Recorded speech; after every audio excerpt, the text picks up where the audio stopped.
Rice Chex and Wheat Chex, the bite-sized cereals in the red and white checkerboard packages, present Space Patrol! High adventure in the wild, vast reaches of space. Missions of daring in the name of interplanetary justice. Travel into the future with Buzz Corey, Commander-in-Chief of the Space Patrol!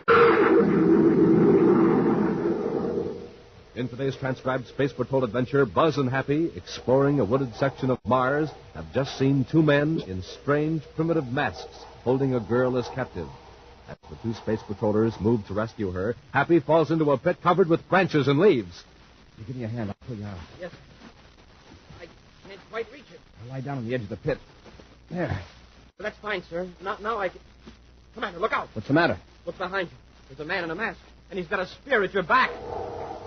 We'll return in just a moment with today's exciting Space Patrol adventure, The Mystery of the Masked Martian.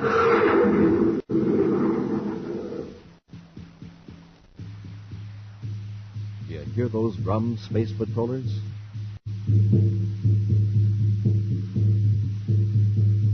They're coming from an ancient city on Mars, and they're sending you a special message from Commander Corey about the brand new, super scary, super spooky-looking surprise Commander Corey has for you. The Man from Mars Totem Head with Magic Forehead Vision. Now, in just a few moments, you'll find out how you can get one. And wait till you see it, gang. Wow! This weird totem head is more than 12 inches high, fits over your head, rests on your shoulders, makes a complete disguise because that Magic Forehead Vision plate lets you see out, but nobody else can see in. It's got a sinister-looking face in the front, a spooky-looking face in the back, ears that flop, a swell beak-like nose, and fang-like teeth. Put on your totem head, and your pals won't know whether you're coming or going. They won't know who you are either, because with a Magic Forehead Vision, you can see them, but they cannot see you. It's like having an extra pair of X-ray eyes. Now, gang, here's all you do to get your very own Man from Mars totem head. Just send a Rice Chex or Wheat Chex box top, together with your name and address, and 25 cents in coin to Space Patrol, Box 686, St. Louis, Missouri. Don't forget your 25 cents. That's Space Patrol, Box 686, St. Louis, Missouri.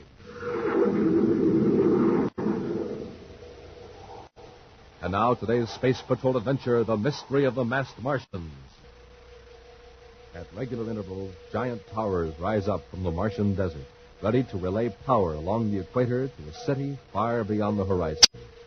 Around an uncompleted tower is a cluster of temporary buildings and stacks of supplies. In the office of Ed Hicks, superintendent of construction, Buzz and Happy look on as Hicks points to a map in this section of Mars. We got all these towers up without a bit of trouble, Buzz. But from the minute we set up camp at this site, things have happened. Kind of things. Well, I suppose you could sum it up as sabotage. Supplies disappeared, and food mostly. Mess hall burned down 3 nights ago. We've had accidents. Accidents? Anyone hurt? No, not seriously, but it's slowed down our work considerably. Men have reached a point where they don't trust each other. Uh-oh. On a job like this, that's bad. Yeah, you're right. Still, there's nothing tangible to go on outside of these accidents. And they might be due to the men's nervousness. Nothing tangible. But one of my men is missing. Oh? One of the foremen, Turk Fowler, new man. He wasn't well liked. Could your men have ganged up on him? In the present state of mind, possibly. One of our scout tanks is missing, too. Then this man Fowler may have run off. Yeah. But anyone with any sense would have headed west toward the nearest settlement. Tracks leading from the camp indicate the scout tank headed east. East? There's nothing in that direction for hundreds of miles, except for a wooded section about 30 miles away. I know. As far as you know, then, there have been no strangers lurking around the camp. No strangers at all, except the girl. What girl? I don't know her name. She drove into camp yesterday in a surface car. Wanted to buy some food. Seems to be on short of supplies. What was the girl doing out here? I don't know. I didn't see her myself. From what my assistant said, she was doing some exploring over to the east. Could there be any connection between this girl and the mysterious events in the camp, or the disappearance of Fowler? I don't see how. Frankly, I can't see a sensible explanation for anything. Fowler may have left because he was afraid of the men or afraid of what's going on here. Still, he seems to have headed in the direction the girl did, toward the east. Well, if the men won't talk to you, I doubt that I could get anything out of them. Right now, at least. I'm worried about Fowler. If there's been an atmosphere ship at the camp, I would send somebody to look for him.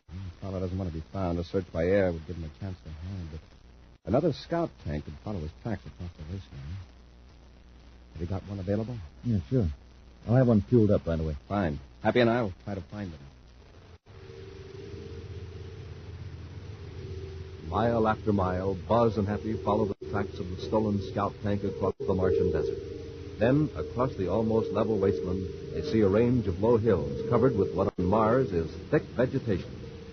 As the spinning treads of their scout tank bring them closer to the hills, Happy turns to Buzz. Commander, this is all beginning to look familiar. Sure, Happy. We were here a few weeks ago to rescue that girl scientist. Oh, yeah. And that knoll up there, that's where the spaceship crashed 900 years ago.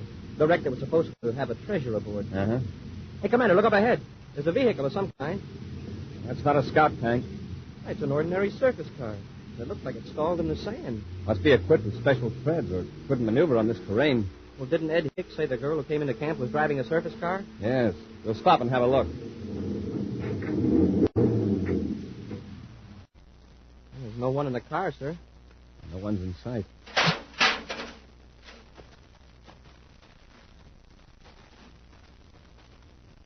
The tracks of that scout tank continue right past the car.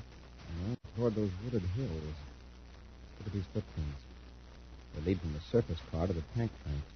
Then the girl got out of this car and into the tank. And she must have gone willingly. There's no sign of a struggle. Let's take a look in the car.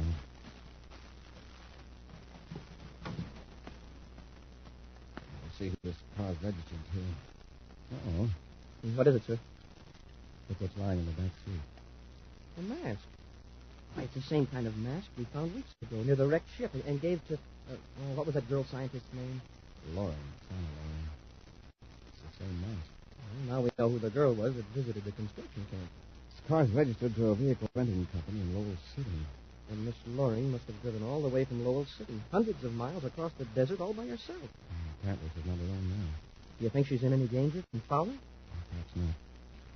I'd like to know why he stole a scout tank and headed in this direction. Come on, let's get back in the tank and follow these tracks.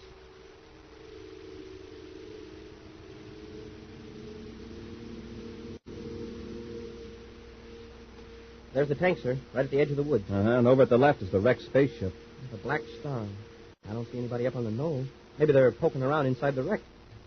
That's where they were going. They wouldn't have parked the tank clear over here.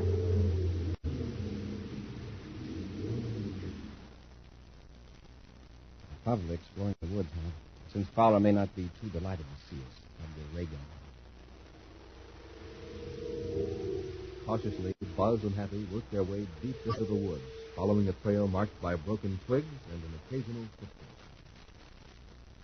They seem to have a definite idea of where they're going. Yes, sir. But who's doing the leading? Miss Loring or Fowler? The girl, probably. Fowler may be holding a gun on her.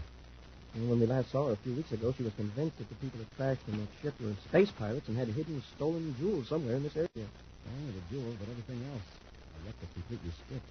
And the last survivor of that wreck must have passed away 8 centuries ago.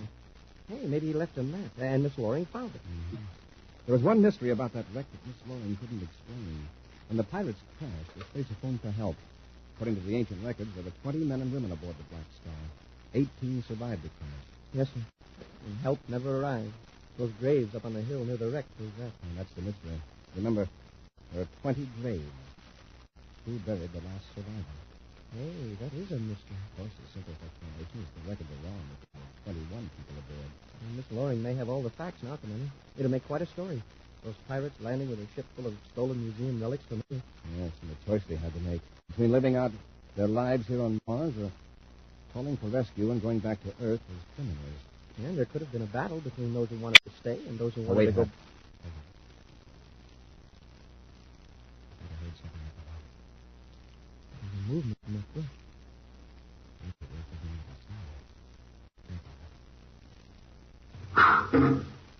Smoke and rockets. What was that? Something struck that tree right behind us. Commander, it's an arrow. Listen. Whoever shot it is running away. Well, why would Fowler be using a primitive weapon like a bow and arrow?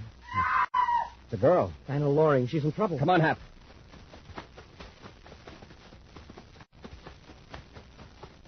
Easy now.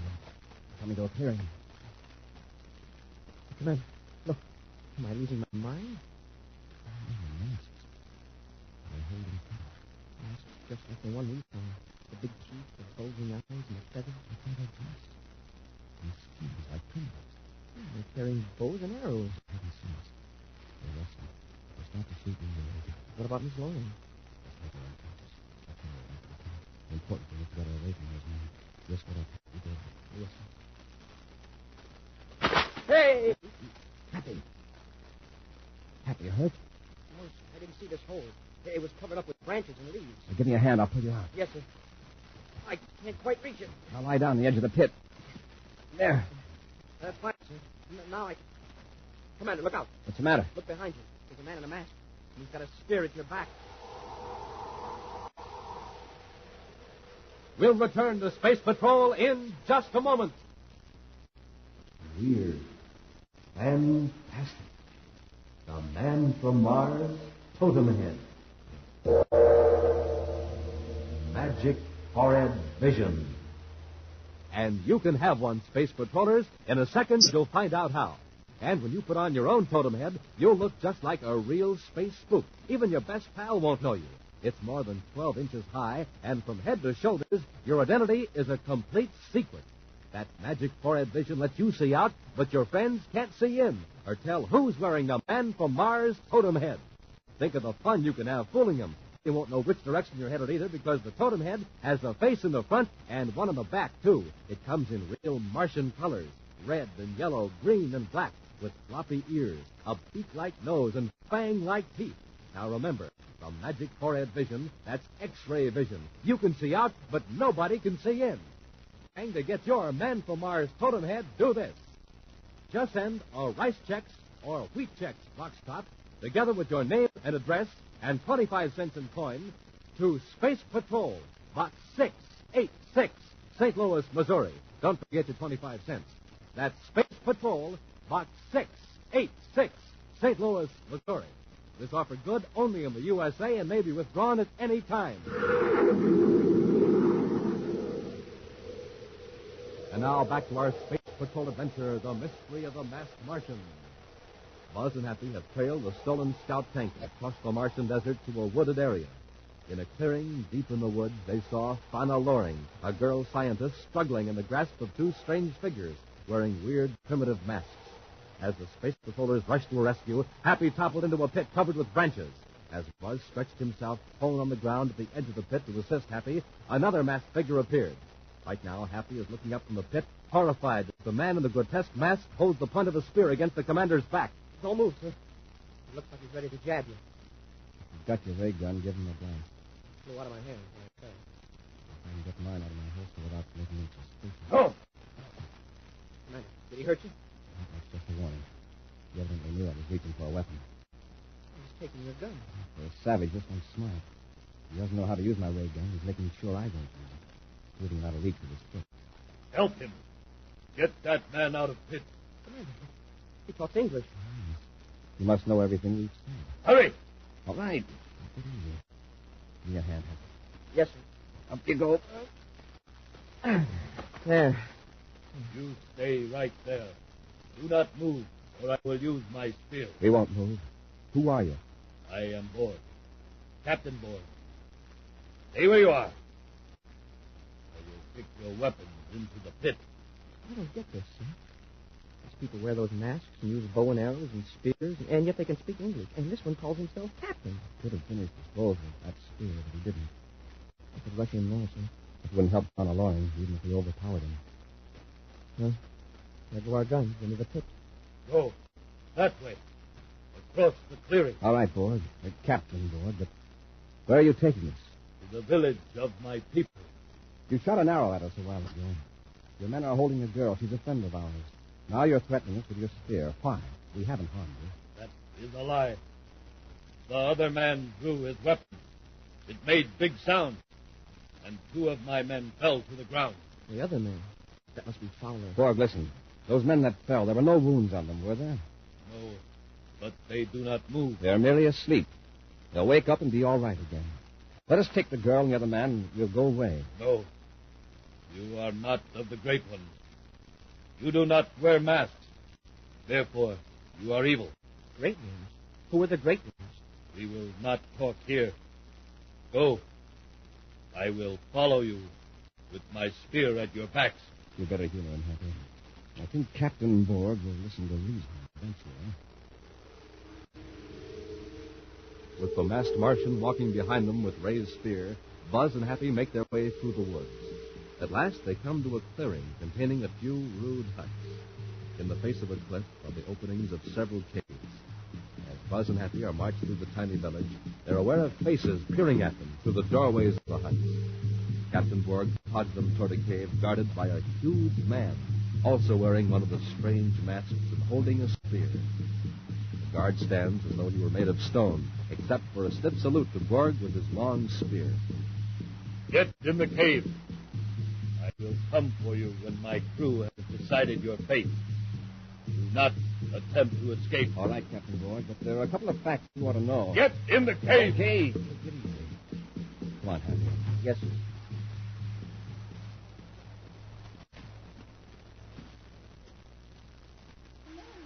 Hey, the girl's in the cave.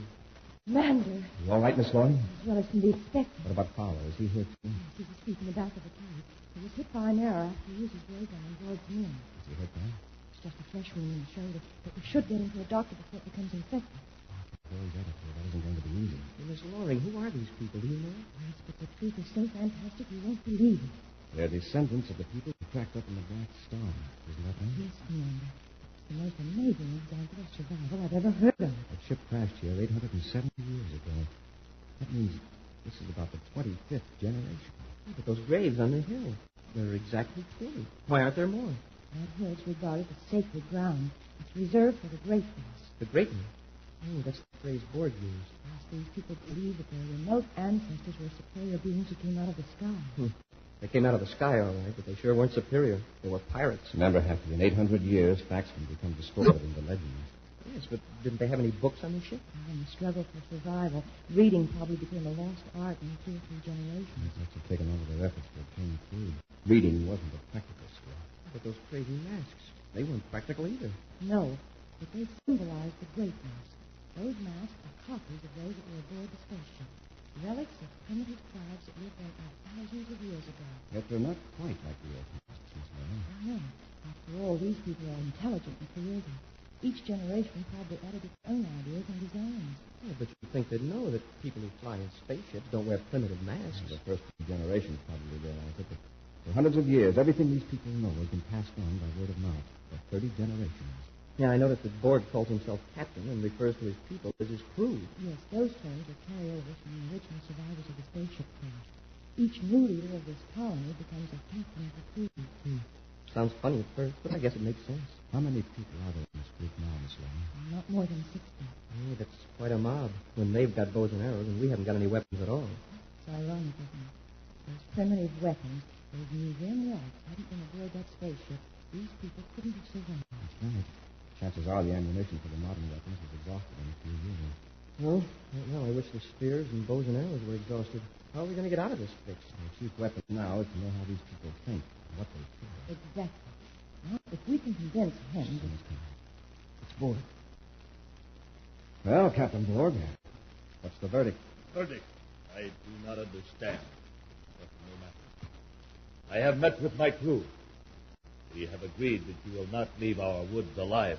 He's going to keep us here. It is nearly night.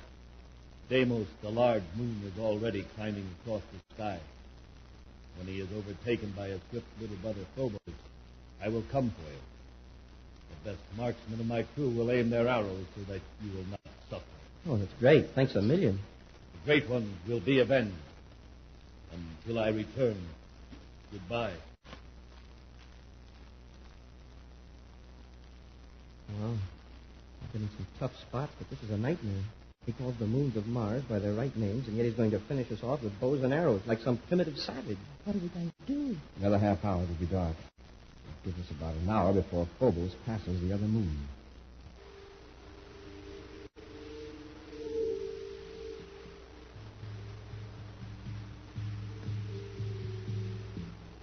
How's that shoulder, Father? It's pretty sore.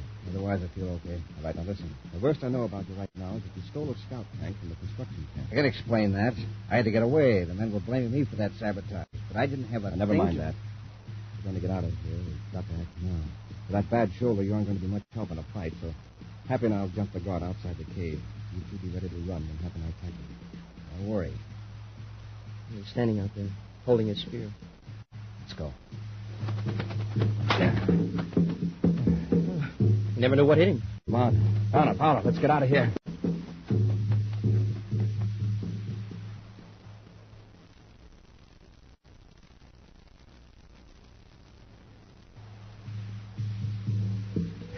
Look at that bonfire's burning. What a weird sight. The whole village is out, and all in those masks. Pack of bloodthirsty savages. Wait. Stand still a minute. Those bonfires and the light from those two moons, we're going to have a tough time getting away from here without being seen. Commander, look. A couple of them are coming this way. Oh, we've seen I don't think so, not yet. Let's run for it. No, Paula, we wouldn't stand a chance. Up ahead a few yards, there's another cave. We'll duck in there until it's clear. Come on.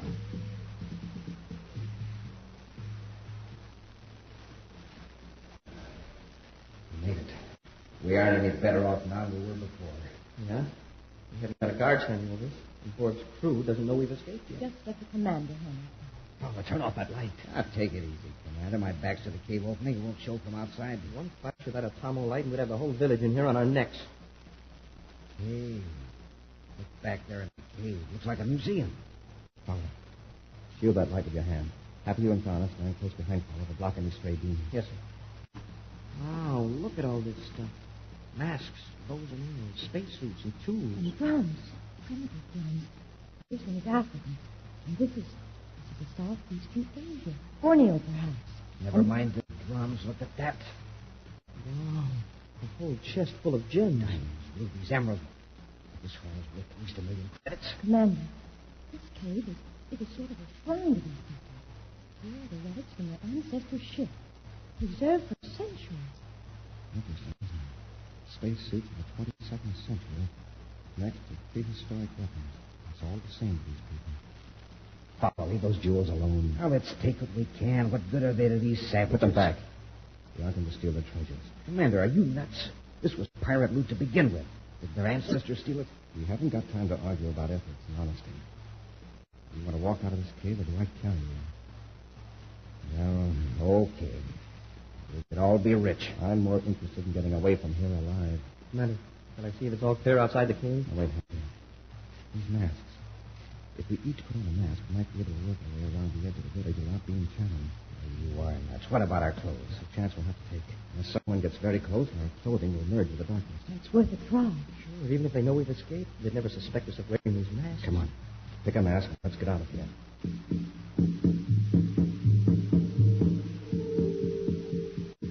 A moment later, 4 masked figures emerged from the dark cave and strolled casually along the perimeter of the village. At times, they passed within a few yards of the villagers, and the weird masks seemed to change expression in the flickering glare of the bonfire. Buzz, Happy, and their 2 companions at last reached the darkness of the woods. Only then does Buzz permit them to remove their strange disguises. All right, we're safe now. Yeah, if we can find the scout tanks. We can use Phobos up there as a guide. Tanks are almost due west of here. I don't hear any excitement back at the village. Guess they don't know we've escaped yet. Maybe a few minutes. Let's get as deep into the woods as we can before that mob comes after us. Commander, what's going to happen to those people back there? If I were you, I'd order a space patrol squadron to wipe them out with blast guns.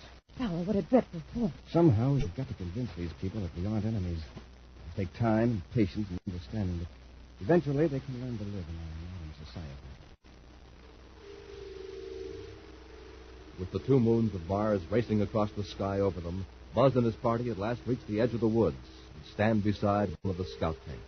Now let's get into the tank. It's a long trip back to the construction Just camp. a minute. You 3 are staying here. Hey, Commander, he's got a gun. Yeah, and it's a blaster. I'm going to put your tank out of commission, Commander, and then I'm heading for Lowell City. Where did you get that weapon, Fowler? Back in the cave while you were picking out your masks. And I've also got a handful of those jewels. Don't be a fool. You can't get away with this. I was going to stop him. Better think it over. This is a very stupid move. Oh, it is, huh? I've known for weeks that Miss Loring was planning this little one-girl expedition. And I knew if there was a treasure here, I'd make her lead me to it. Commander, I never saw this man until he came out here in that scout camp. Well, that's right. But I know your plans, Miss Loring. I got a job with the tower construction outfit to put me near the treasure. And to sabotage. You engineered that to delay the construction on that particular tower until Miss Loring showed up. Exactly. And her visit to the camp saved me a couple of scouting trips. Now just stand back. All of you. I'll make sure you can't use this tank to follow me. Give me that gun, Fowler. Corey, I warned you.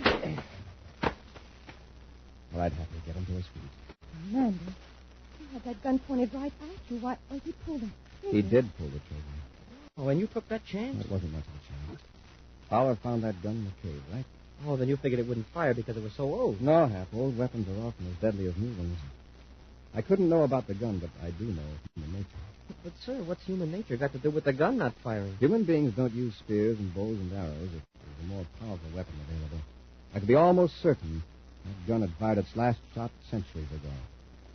Okay, Hap, let's get Fowler into the tank. We've got a long trip ahead of us. In just a moment, a preview of next week's exciting Space Patrol adventure brought to you by Nestle's Quick for the greatest tasting chocolate milk and those famous Nestle's chocolate bars. How do you do, Captain Truefeld? Hey, who's that? It's me, Happy. I fooled you with this man from Mars Totem Head, didn't I? Well, you sure did, Hap. Why, you can't tell who's inside those spooky totem heads. That's magic forehead vision, Space Patrollers. It lets you see out, but nobody can see in.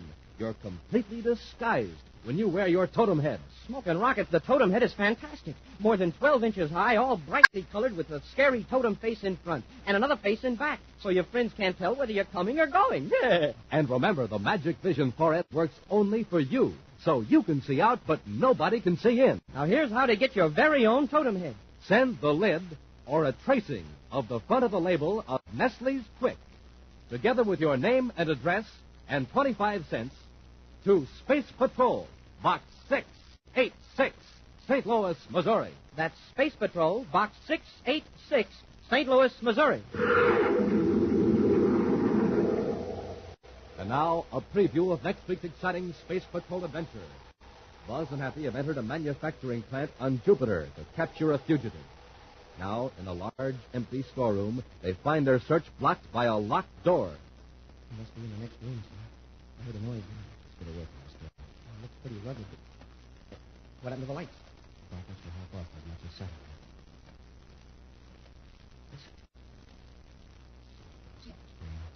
How did they get in there?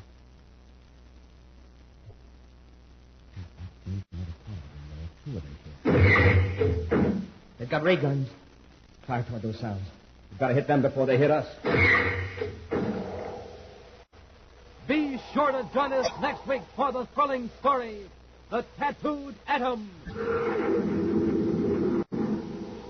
Space Patrol, created by Mike Moser, starring Ed Kemmer as Commander Corey and Lynn Osborne as Cadet Happy, was written by Lou Houston, produced and directed by Larry Robertson, executive producer Mike Devereux. Other players were Virginia Hewitt, Norman Jolly, and Ken Mayer. Dick Tufeld speaking. Now, don't forget to tune in next Saturday and every Saturday for exciting action on Space Patrol. Space Patrol was brought to you today by Rice Chex and Wheat Chex, the bite-sized cereals in the red and white checkerboard packages. Be sure to see another exciting Space Patrol program on your local ABC television station. Consult your newspaper for time and channel. This program is broadcast for armed forces overseas through the worldwide facilities of the Armed Forces Radio Service. Space Patrol came to you transcribed from Hollywood. This is ABC Radio Network.